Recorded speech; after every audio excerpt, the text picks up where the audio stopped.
You go into damage control and you go, okay, I know what I need to do, but it's having the courage to go, okay, I've got to do this. I've got to just get in there. I've got to have the hard chats. Look, we don't like confrontation sometimes, and no one likes to walk into that. But I think if you're going to I don't look at it as a negative, what I've gone through. I look at it as a positive so I can take it. If someone can get something and relate to what I've gone through, then that's great. It's not easy. We wear so many different hats as principals. You're dealing with different dynamics. You've got obviously your customers as well. It's just, there's a lot. And it has a massive impact on your health, your professional life, all of that. And I always believe that you've got to go in, doesn't matter how broken you feel, what the public could see. I've always got a smile on my face, but internally, you're in damage control. You're like, okay, what do I have to do? I've just got to do it. And I'm very resilient in that respect. Very resilient. What's the worst that can happen?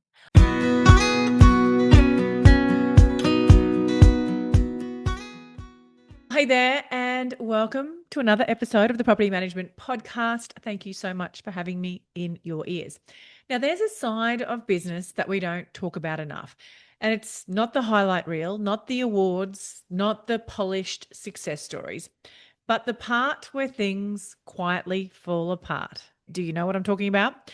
The part where businesses feel broken, where confidence takes a hit, where stress, chaos, and overwhelm become the norm, and where you start wondering whether it would be easier to walk away than to keep fighting.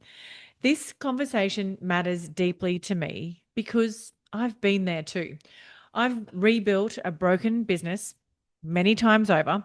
I've started from scratch with no real systems. In fact, who am I kidding? I had no systems, I had no processes, and just a whole lot of chaos when I started and opened the doors to my real estate business. I didn't know property management. I didn't really know real estate. I'd bought and sold a couple of properties at that stage. I had no idea what I was doing. I lived the revolving door of staff, the constant pressure, the overwhelm, and the self doubt that creeps in when you're doing your best, but it still doesn't feel like it's enough. The confidence knocks, well, they're epic. The stress is real. Take it from me. I was the most stressed out person in any room, self appointed, of course. And there are moments where you're genuinely questioning yourself as a leader, a business owner, and a person. But somehow you find a way back up, slowly, step by step, not with one big breakthrough, but with a whole lot of small decisions, resilience, and a determination to keep going even when things feel really heavy. That's why today's episode is so important. My guest is Jaharn Torok, principal of Ray White Lithgow, and this is a story of resilience, growth, mindset, and determination. Like so many of us, Jaharn has had moments where she doubted herself, felt broken, and questioned whether staying in the business was even worth it. There were times where selling up felt very real and failure felt uncomfortably close. And yet, she kept going. Jahan brings a toughness and grounded honesty to leadership, which may or may not have had something to do with growing up with five brothers. Let's be honest, if that doesn't build resilience, nothing will. You don't come out of that without grit, perspective, and of course, a sense of humor. And this isn't a conversation about perfection or having it all figured out. It's about what it really takes to rebuild when things don't go to plan, about learning, growing, and becoming a different version of yourself along the way. If you're in the middle of rebuilding or quietly wondering if you have it in you to start again, this is the episode for you. Let's dive on in. Jahan, thank you so much for joining me on the Property Management Podcast. I'm super excited. It's been a long time coming, this conversation, this podcast episode. Before we dive in, can you share with our audience a little bit about yourself and how you got started doing what you do now? So I am an agent of nearly 28 years, and I started in an area in the Blue Mountains, actually, where I'm born and raised. And I was just simply answering telephones on the weekend, on a Saturday and Sunday. And then here we are, 6 staff members now, work with a wonderful franchise, all female team. It's amazing. Life changes and takes you to different directions, and it's super exciting. That's fantastic. And so obviously you don't look old enough to have been in the industry for 28 years. Now, predominantly do sales, but you've Yes. grown a property management Yes. team over the years. What made you get into starting up the property management side of things? And talk us through a little bit of that journey, how that's looked for you. Sure. And I think initially when I started the business in a little area called Lithgow, I don't know whether people are familiar with regional New South Wales.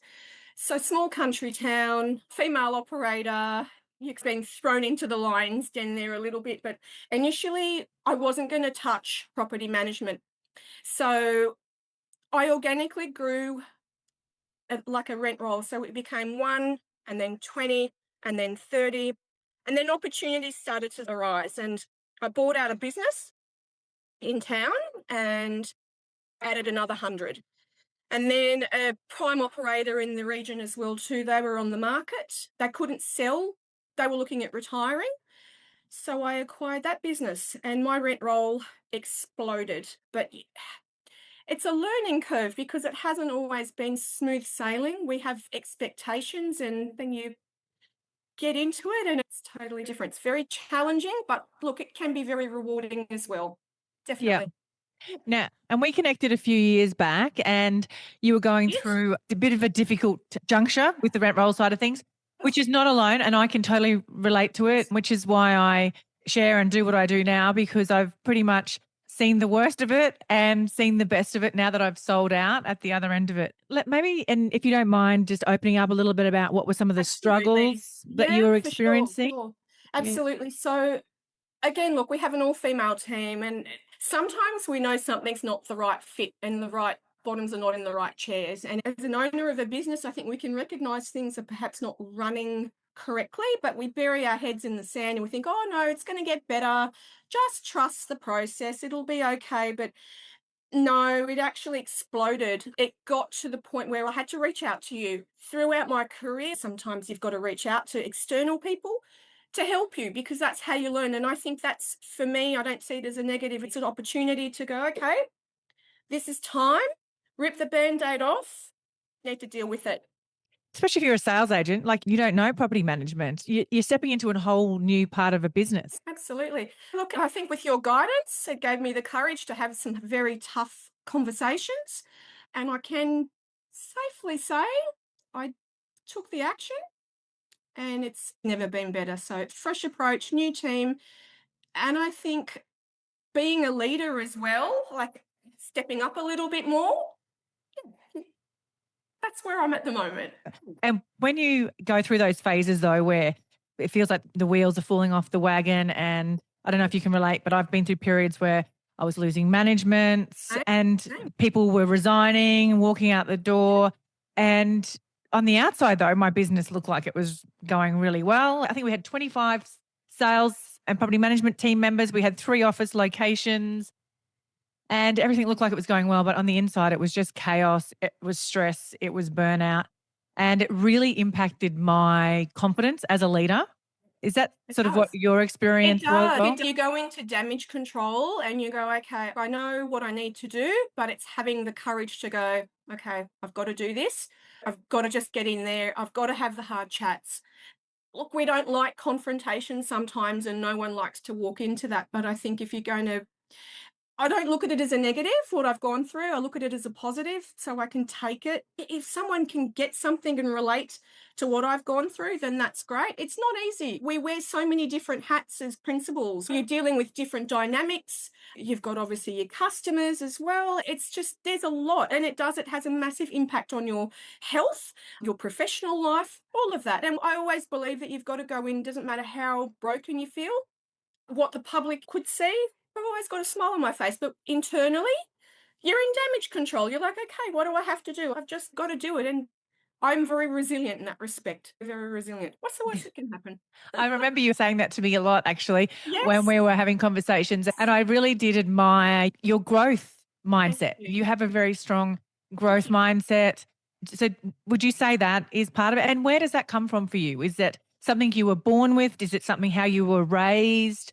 Is it just Yeah. like lots of hardship and you've just had to keep getting back up again? Ah, so I am the eldest I'm the eldest daughter, but I have 5 brothers. Oh my God, that explains it then. That explains it. You have to be resilient, very resilient. But I was actually a shy child, would you believe? Very shy. So I think that's probably where I get my resilience from, definitely. Growing up with 5 brothers would definitely give you and toughness as well, I guess. So, Absolutely, yeah, definitely. But no regrets, makes me the person I am today. So that's good. absolutely. So what were some of the things, the challenges that you had to overcome then to turn your business from the brokenness and the chaos back into the machine that it is today? What are some of the things that you put in place?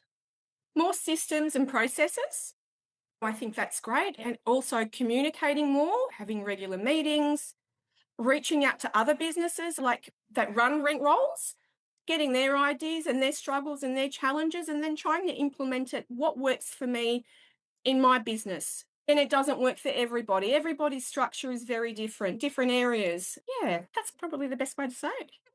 And so now how do you integrate running and still being a top selling sales agent and still running the team? Maybe even talk about what your business structure looks like, who you've got, what bums you've got on seats so that support you in your leadership of the business. Absolutely. So I have a senior property manager who has been with me for 14 years, and she came from a government background. So she pretty well oversees the day-to-day running of the business. That's Louise. And I have Lily's been with me now for 2 years. I recognise that talent. I actually hired her as a receptionist, but I quickly learnt that she'd be wasted there. So I implemented her in property management, and she's just taken it like a duck to very natural. I also have another girl that looks after the trust accounting side of it, and we work really closely together with that, just streamlining things as well too for our tenancies and our landlords.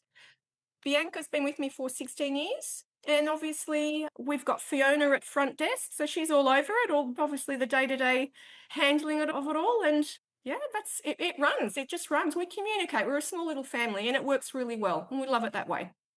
Amazing. And I guess for any sales agents listening who are thinking about starting up property management sides of their business or arms of their business, what would be the advice that you would give them before going in and down that path? What are some things they should consider? Look, if I had my time again, I would probably reach out externally to somebody that can actually look at what you're perhaps purchasing as well. It's not just a case of let's go and buy a rent roll, let's pop it into a business. There's a lot that impacts you as well. And you run your day to day sales side of it as well. But property management, different kettle of fish. And it's always changing. You've got to also change with the legislation. You've got to be up to speed on all of those things. But do your homework, do your research, because what you're buying isn't necessarily what you're buying. That's probably my best advice. But you would recommend them doing it though? Absolutely. 100%. They become listings as well. We do have a lot of landlords that sometimes get to the stage where their properties performed really well over the years, and it's time for them to do work that they don't want to do, like major work, and it's time for them to sell, or they're looking at retiring or going into a different part of their life. It becomes a sale, it becomes a listing. And I think it's up to you as a person to, if you're going to resell it to an investor, then hey, we need to do X, Y, Z to get it to this stage to have this outcome, and you pass it on. Yeah, that's my advice. You You haven't got actually anything make to lose. You can have a go. What's the worst that can happen? Absolutely. You actually make more money through selling the properties anyway. And now that I've sold my rent roll last year and I can sit back and look at it from a different perspective, out of the stress of it all, and it wasn't stressful towards the end, to be honest. I had a really well-oiled machine running there towards the end. But it is actually a really good business model if you get it right. If you can fix the processes and the system, have your system running, Correct. getting the right people in, it's actually a really good business model. And I think your key word there is getting the right team. And I think as an owner of a business, I can honestly say I think now I've got it right. I feel I've got it right now. And that's hard. Recruiting is really difficult. It can be very challenging, and it's a make or break of any business, whether it is sales or whether it is property management. You've got to be right. It's got to be the right fit. Absolutely. And would you believe I've had 3 phone calls today before I've jumped on this call with business owners who cannot recruit, and they've asked me, can they plug in my taskers into their businesses because they just cannot find people. It's very tough out there to find new talent. And I think a lot of people have got a very negative approach to how real estate agents are. I have to say, we are the most resilient, hardworking people you will ever come across. We deal with a lot of challenges. The public don't see that. The public just see it as all, it just floats along and it's all great and it's wonderful and it's fluffy, but it's not. There's a lot that goes with it. Absolutely. And yeah, I think you're right. I think you do have to dive into the depths of resilience because a lot of people, and you touched on it earlier, not only your team members, but you've also got your customers, which are tenants, which are landlords, which are sellers, which are buyers. There's a lot of people and there's a lot of emotional labor that goes into all of those relationships as well. Absolutely. It's a Yeah. roller coaster of emotions, Kylie. It's a It roller is. coaster Well, of yeah. emotions, for Yep. sure. For And sure. then you've got the market conditions and I know. yeah, there's so many There's a lot. There's a lot to take on, but no regrets and wouldn't have it any other way. It'd be too boring, I think. absolutely. For I sure. can't imagine you sit still for very long. I just thought of another question, which I've always wanted to ask somebody, and I don't know why I've never asked this question before, but talk to me about the benefits of being with a brand. My business started broken because I had no idea what the hell I was doing. And I built every part of it from the ground up and taught myself along the way. But I guess when you've got a brand behind you, there's Mhm. a lot of advantages to that. Absolutely. And is it more advantageous in a smaller town to have that behind you? Yeah, share your experiences around Oh, that. I don't, oh God, I've always been with a franchise, and I think systems and processes, support, brand awareness, the referral systems, you get a lot from it. The training, all the changes that are coming up. And I think one that's coming up this year is this whole talk about money laundering. But that's going to be a massive impact, I think, on our industry. And again, with the brand and with the amount of offices that we have, like, we've got it under control. As an owner of a business, you can just tick that off your list, which is great. The training's there, the support's there, and something that can be sometimes a little bit scary and overwhelming, it's okay. Because you can then just get on and do what you do The best, which day-to-day is stuff, selling listings. absolutely, Yeah. 100%. Tell me, what does your business look like now? And from going from that place of brokenness to now, what does it feel like? How has it changed you emotionally and less stress and happier? What's changed me now? I think with the right people there, I can step back a little bit and go, it's under control. The wheels are turning. It's running how it should be running. Like, you're still across it, but you don't have that stress factor, like what's going on, what's happening. I know everything's okay and I know everything's under control. I think that's, for me, is massive. It's trusting and going, okay, we've trained them well. They know the systems and processes. They know their job. You need to step back. You've got to give some reins. You've got to give trust. That's how they grow. That's how people grow. That's what I think anyway. Yeah, no, Yeah. that's good advice. Because Yeah. I think, and I can speak from my own experience here again, I lost a lot of trust in people. Yep. And that's great that you can get that trust back with the right people in your team. Yeah. Absolutely. Absolutely. It's not all negative. Not all negative at all. And it would have taken you to some dark places though when it was in that Really.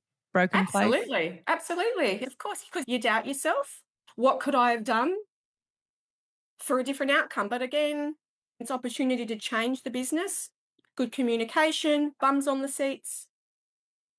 It's a good formula to have. It's challenging running a business, absolutely. And it's not smooth sailing at all, but systems and processes are the major sort of takeaways. So many businesses, and I work with a lot of businesses that it's the last thing that they worry about. It was the last thing I worried about as well. But I think if I could rebuild my business again, I would start with that foundational work and have a system for absolutely every part of my business. So from the start, not plug and play as you go. I end with a last question to everybody.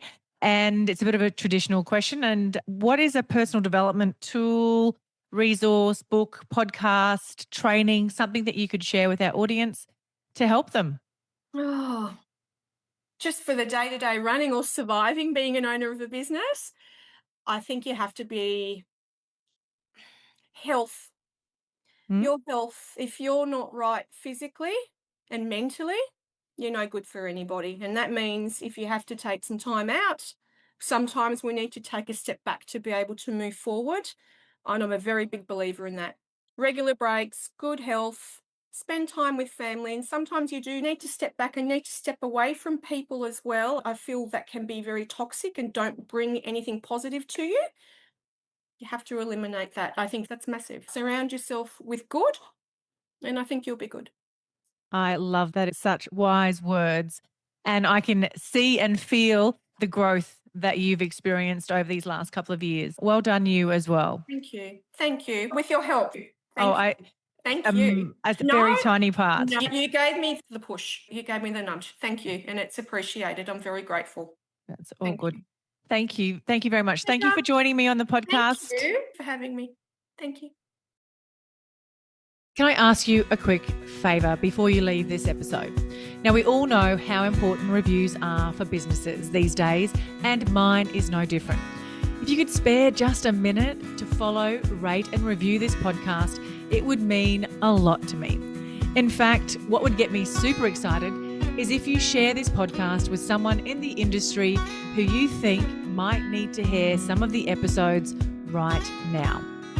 And if you'd like to find out more about working with me or any of the products I have to help you start, grow, or scale your property management business, head to my website, thatpropertymum.com.au, or check out the links in the show notes.